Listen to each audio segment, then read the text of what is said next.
What's going on, everyone? Jared Sandler here with our Rangers pregame news and notes. Dane Dunning making the start in Minnesota after the Rangers take 3 of 4 from Boston. The Rangers have had 2 4-game series this year, and twice they've taken 3 of 4, Tampa and Boston, 2 AL East teams. So now they take on the AL Central. They've already done that, having already faced the Royals and the White Sox.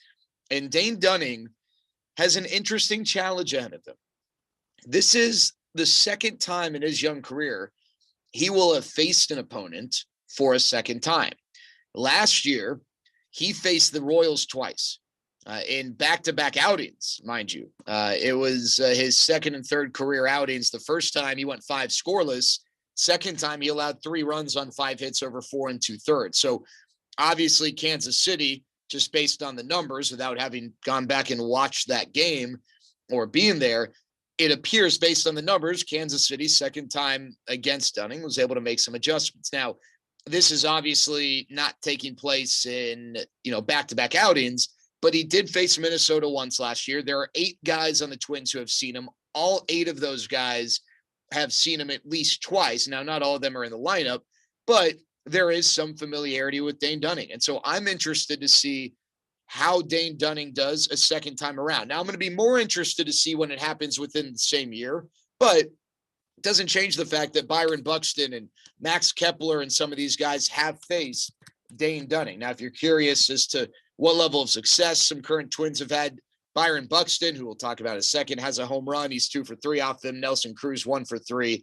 No other Twin has a hit off of him, although he has faced Donaldson and Kepler and Sano and names there. So it'll be interesting to see how he does, here against the Twins. Now, in Dane's last start, he didn't start off so well. He gave up 4 runs in the first inning and then didn't give up any runs the rest of the way. Doug Mathis went out in the middle of the first inning when the damage had been done.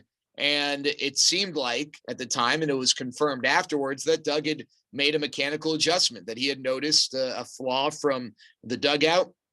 It involved Dane's front shoulder opening up. All right. So as a right-handed, I'm a lefty. So as a right-handed pitcher, if I'm here, the plate's here, facing you, you want to keep that shoulder closed. All right. So, I lift up. It's tough to do on Zoom.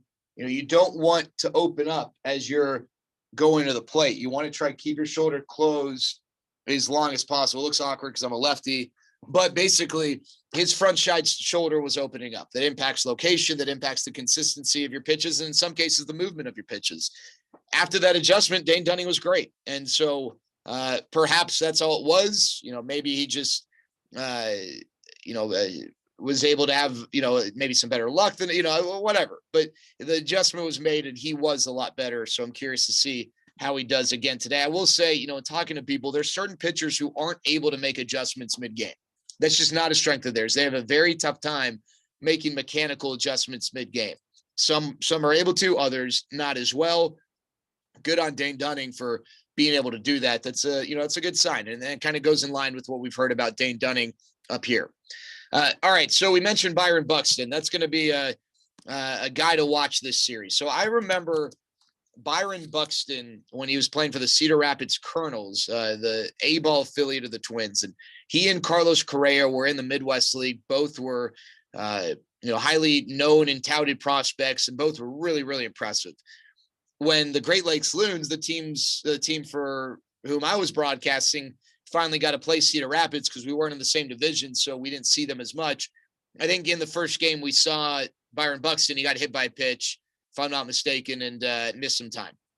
So barely got to see him then. But he was the talk of the league. As a major leaguer, Buck, he's known by Buck, Byron Buxton has had flashes. He's had stretches where it's like, oh, he's putting it together. And he's been around since 2015. Injuries have impacted him. He has only played over 100 games once, and in several of those seasons, he was given the opportunity to be an everyday player. The last 2 years, it seemed like he was finally putting stuff together. But again, injuries getting in the way. This year, he's been healthy, and he just won the American League Player of the Month. This is a guy who, has the ability to be a true 5-tool player. He is one of the fastest sons of guns in the majors. He has big boy power. and already has 8 home runs to go along with 9 doubles, a slugging percentage of over 840, which is best in the majors. His OPS is second best in the majors behind Mike Trout. He's hitting over 400.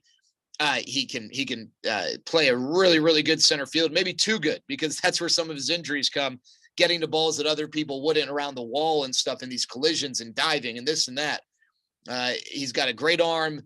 He is a super fun player to watch. This is a guy the Twins felt like they could build their lineup around when he was acquired years ago in the draft, and coming up through their system, and injuries and various things just, wasn't allowing it to be the case. Byron Buxton's a guy who's made some really, really significant adjustments. If you look at Byron Buxton last year, and last year was a good year, also small sample size, but if you look at last year, Byron Buxton became the 4th player ever with at least 100 plate appearances to have an on-base percentage that was, a slugging percentage that was more than 2 times his on-base percentage. He got on base last year about 27% of the time. He had a slugging percentage just under 600. All right. That's in part because he chased more than anyone in Major League Baseball last year. As a matter of fact, his chase rate, other than Hanser Alberto's last year, was the second most in Major League Baseball. Hanser Alberto chased more than anyone else in history since zone tracking data began. That was in 2002. So since 2002, Hanser Alberto's 2020 season with Baltimore featured the highest percentage of chase swings ever, 54%. Byron Buxton was second in the majors last year, 5th since 2002. This year, he's chasing about 34.5% of the time. He's chasing about 14.5% less frequently than he did last year. That's one of the biggest turnarounds. He's also swinging less. He also had one of the highest swing rates last year, which makes sense, goes in line with that. And he's been able to be a little more disciplined, or at least a little more choosy. Still swings a lot, but not as much. He ranks second in the majors in batting average, 4th in on base. We mentioned 1st in slugging, 2nd in OPS, tied for 5th in homers, tied for 6th in doubles. This is a guy who is having a great year, and someone who I think it's good for baseball that he's doing well. Obviously, hope the Rangers contain him here over the next 4 games.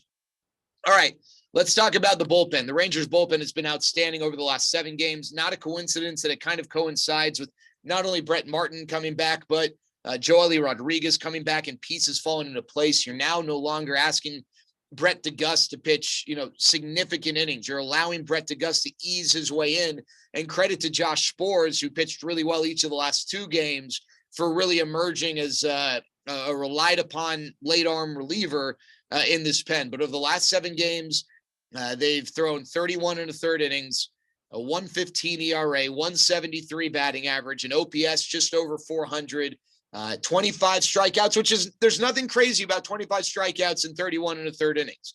Less than a strikeout per inning, out of the bullpen, that's probably on the low end, but 5 walks.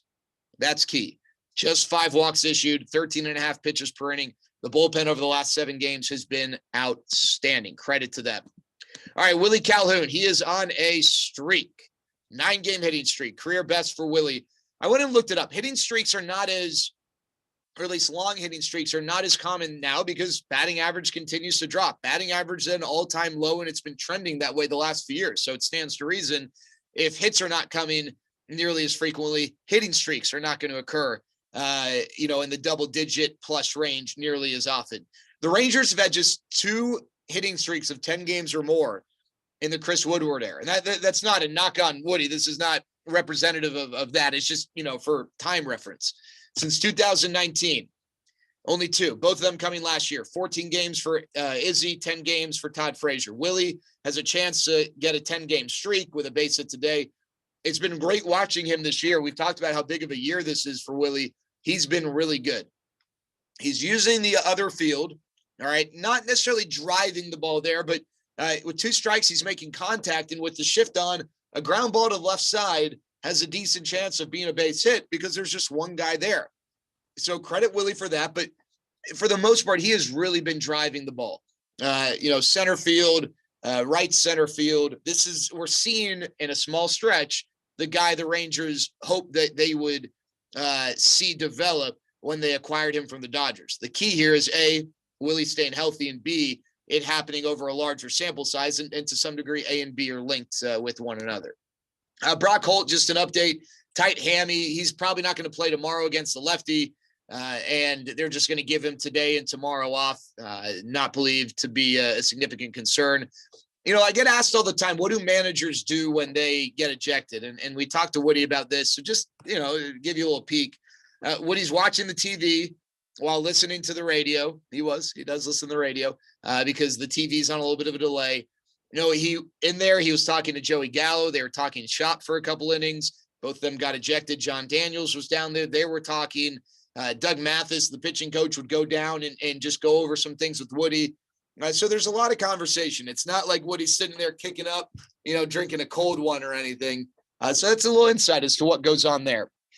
Finally, one little around Major League Baseball nugget for you right now. Dustin May is going to have UCL reconstruction surgery. He's going to miss the rest of the year. This stinks. Justin, Texas guy, the carrot top head. He's someone who really was coming into his own this year.